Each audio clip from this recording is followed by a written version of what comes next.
What's up, guys? Last day in Houston. Very last day. 5 days in a row of grinding out poker.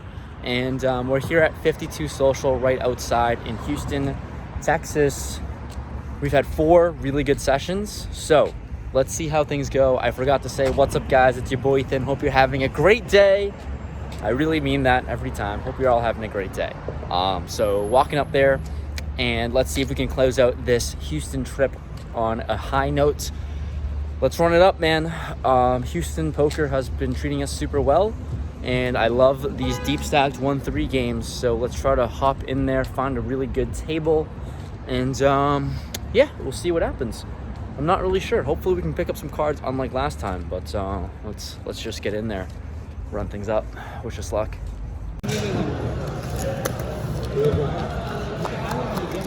First hand of the session, we get a premium of deuce 4 of clubs in the big blind. An early position player who seems like he's a pretty solid action player here at this table. He opens it up to $15. A solid reg with 3K in his stack who covers us when we bought him for 2K. He makes the call as well, and now on to me in the big blinds. Out of position, very premium, good holding. I call. Going to a flop 3 ways, which comes 5, 6, 7 rainbow. I check with my open-ended draw. Pre-flop raiser throws at a bet of $20. Cutoff gets out of the way, and here, heads up against this player. Let's make the call and find out what happens. Turn is the queen of clubs. I'm not really going to change a whole lot here on this board, I don't think. Action goes check, check, so we get to see a free river. The river is an 8, and he goes out and says that he's going to be betting here. So here, obviously, getting there with our straight. I check, and just believing him that he's going to bet. He does oblige with a bet of $30. And now onto me with the bottom end of the straight. Definitely not nutted, but definitely good enough to raise against this specific player. So maybe he can call light. I size up on the bigger side. I don't want to go to a normal 3x. I size to 5x to $155. He thinks about it, and nah, unfortunately, he's going to fold. But we take down this first pot with a premium 2-4. Next hand after that, we have ace-5 offsuit on the button, and the cutoff opens it up to $20. I've seen him be a little splashy in the past. I've seen him open king-6 suited in middle position. So I think that now that he's in the cutoff, it's definitely going to be a much wider range than normal. With that said, ace-x, we're going to put in the 3-bet to $80, bumping up the variance here in position. Action folds to him, and he tanks for a while, and then makes the call. So thinking about this decision pre-flop may be indicative of a good hand, or probably just some sort of trash hand that I put him on. Anyways, the flop comes jack 8, 6, 2 diamonds. He checks to us, and with ace high, I think this is going to be a spot where we're just going to check it back in position with enough showdown value. Definitely this board just sucks for us, and I don't think we want to be bluffing just yet. So turn comes another 8. Here, he elects to size up to $145. I'm just thinking this is just way too big for value. Hands that I'm putting him on, hands that I beat as bluffs. 10-9 suited, offsuit, doesn't really matter. He has a lot of king rag holdings, like king x of diamonds. I obviously don't block the ace high flush draw, so that is a possibility, but sitting with ace 5 high, it's definitely not great. Anyways, with that said, I think there are enough combos here where when he's sizing up so big, it's almost like he's polarizing himself, where he has either 8x or a bunch of these draws that I'm ahead of. We put in the call, and we're off to a river. The river is the king of hearts. This is not ideal. We're definitely behind a lot of hands now that we were beating. A lot of king x of diamonds, a lot of just king rag, I think, as well. He thinks about it for probably over a minute, and then he sizes up to $500 freaking dollars, leaving himself with $150 behind. Now, we can eliminate a lot of king x 1 pair holdings in his range, considering that he polarized himself on the turn, and he continue with this story on the river here with a massive bet. I see him only repping an 8, or I see him repping some sort of boat, pocket 6s, pocket jacks, definitely not pocket kings, maybe king 8. With a pot size bet, and like I said, just such a polarized range, repping only an 8 or pocket 6s. I toss in the hero call with ace high. He does not look happy about this. He says I'm good. I show my ace high, and oh my god, we're taking this one down. You said 5, right? Yeah.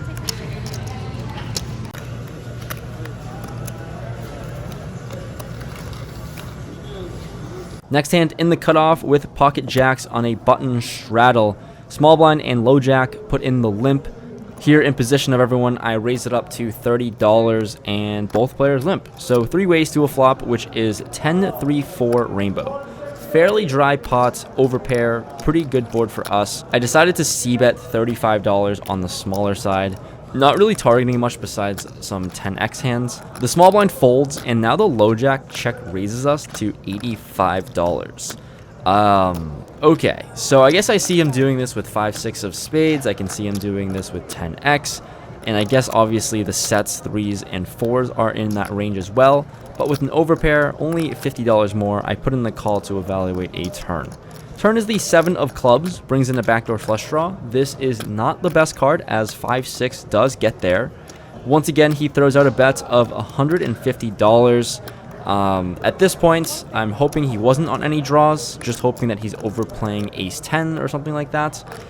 So just planning to call and probably just going to be folding to most river bets, but we go to a river. The river is the 10 of hearts. 2 10s out there, improve the trips, not great for us. This is an easy fold now if he bets, and he does put in a bet of $200. Pretty sad situation here. Gotta fold our overpair.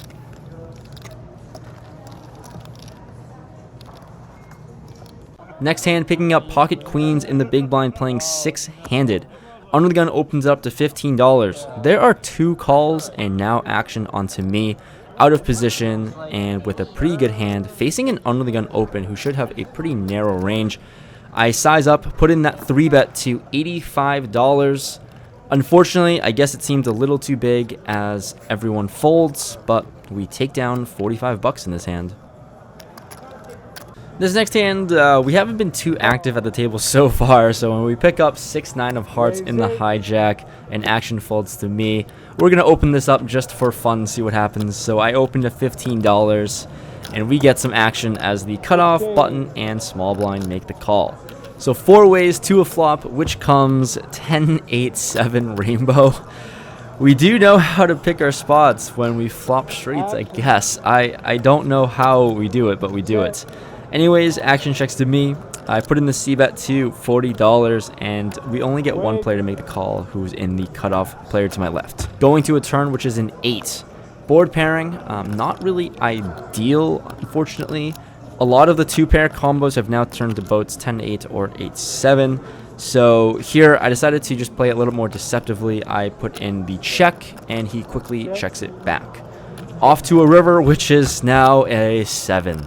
Double paired board, we don't love this, but with our straights, we can't be too upset about it. Considering that he didn't bet on the turn, it seems like we are probably good here a lot of the time. I put in the insultingly small amount of $25. He snap calls with pocket jacks, and we're going to take this one down. I think we missed a whole lot of value on the turn, unfortunately. A little bit of a misplay on my part. I was just like, oh no, it's getting too close. Thanks. Speaking of misplays, we pick up pocket queens once again, +1, and we're in early position. I decided to open limp. Oh my god, what am I doing? I don't know, but I wanted to put in the trap. It does not work out because this becomes a 5-way limped pot. The flop comes 10-6-4, 2 diamonds, and it checks to me. With our overpair, 5 ways, still have to be a little cautious, but it's not a bad flop for us. I throw out a bet of $20. Action folds around into the small blind, who bails us out. Thank God. We get some action. He makes the call. Turn is a 5 board, a little bit more connected here, and once again he checks to us. Considering he has an uncapped range, I'm hoping he has a hand like 10x, especially when he doesn't raise us on the flop here. We're feeling decent about it, so I bet $50, and once again he makes the call. The river is now a deuce. For the 3rd time, he checks. So given this action, I've got to assume that I'm good here pretty much all the time with our overpair. Obviously very disguised, even though we have 1 pair. But considering he didn't raise on the flop or turn and checked 3 streets, I size up to $175, hoping to look like a bluff.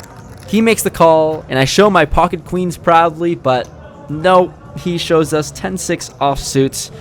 This was painful. This was the donkiest move I could have ever made, and I paid the price for it. Once again, pocket queens in the cutoff. This is going to be a theme of this video. Under the player limps, and okay, there's a limper to me. I cannot fuck this up again, right? I raised to $20. The button and small blind now call, and now the under the gun player, to close out the action, reopens it by limp raising to $120 total. This is annoying. He's also a pretty small stack with only $120 behind. I debate between isolating here and just jamming my stacking because I'm just never going to fold pocket queens, or just flatting to induce a bigger pot from the other players. So with this said, even though the other guy has so little behind, I wanted to just maybe play for a bigger pot. I put in just the flat call to $120. The other players fold, and we're just going to go heads up to a flop. The flop is ace 6 6 2 clubs. This is not ideal, but if he only has 120 behind, like, we're just not really going to get away. He jams his stack in there, and like I said, can't get away. I just put in the call. He asks to run it twice, and I'm always indifferent about how many times we run it. So he goes, runs it twice, and somehow, some way, we find a way to turn a queen on both boards, on both turns. We turn a set or a boat, but it doesn't matter. We didn't need it because he shows us pocket tens, so that was just a little bit of an overkill, but we find a way to boat up on both boards.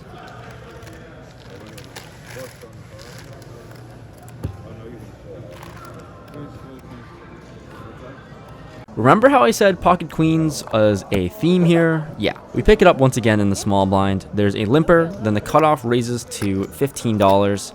Now, onto me, out of position, certainly going to be sizing up more than the standard 3x. So I go with $65. The limper gets out of the way, and the cutoff makes the call for 50 more. Let's go to a flop, which comes queen 9-4 2 diamonds. This time, I can't say that we're going to lose this one, hopefully. Anyways, I'm out of position in a 3-bet pot, pretty much nutted here. I throw out a very small c-bet of $40, 1/3 pot. He thinks about it, and after thinking it over for a little bit, he unfortunately puts in the fold. No more money for us. Alrighty, last hand of the session we go. Pocket tens in +1, and we're playing 6-handed, so here really on the low jack. I open up the action to $20, and the hijack makes the call, and the small blind calls as well. So we're going 3 ways to a flop, which is 8-6-6 2 spades. Action checks to me, and definitely going to be c-betting with our overpair. We size to a little bit more than half pot of just $35, and both players make the call for 35. Pot is getting a little bit significant here, and we're going to a turn which is a 7. Once again, the small blind checks to me, and I'm thinking, can I ever go for value here and bet again against these two opponents on this super wet board?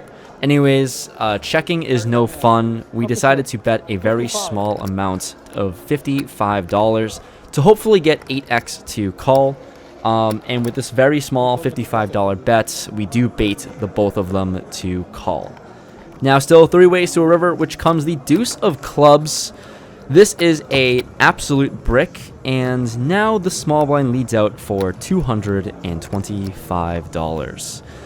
Oh, I go deep into the tank. This is a pretty brutal spot for me, as this is the same player whom I lost against with 10-6 offsuit. He checked through all 3 times, all 3 shoots with 2 pair. Now that he's leading out on the river, it just seems like if he's going to check 2 pair, how strong could he possibly be when he leads out into 2 opponents here on this spot? I don't see him as someone who's going to be bluffing into 2 players. He just doesn't have a real bluffy image. I just have no idea what to do. I'm in such a toss-up 50-50 spot, and I'm just in agony because this action is just way too strong, and it seems way too strong from my past experience. But I have no idea. My hand is also very strong, but it just seems like a bluff catcher against this action here. So after tanking for a long time, I put in the fold. The other player folds, saying that he was open-ended with a pair, so it seemed like he had pocket 5s. And I overheard the small blind player after the fact, like a few hands later, saying that he probably shouldn't have bet the river which means he was definitely betting for value and probably had trips. Anyways, I'm glad I made the fold here. I just think folding to most river bets is going to be a profitable play in the long run.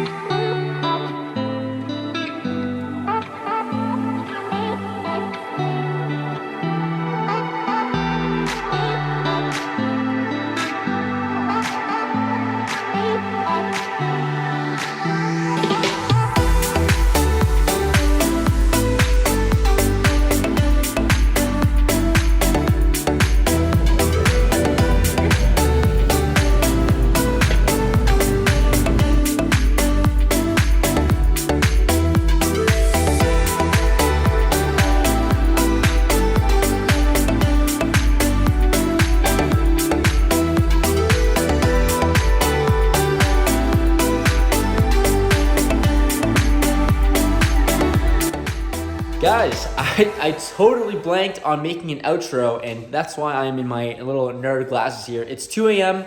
and I have a flight to Vegas in the morning pretty soon. It's in like literally I think 6-7 hours. So yeah, I've got a pretty short night ahead of me, but I'm just packing right now here, getting everything ready. So for this session, it was great. The last session to cap off the whole Houston, Texas poker session, whatever. I was in for 2,000, out for 2,400 even.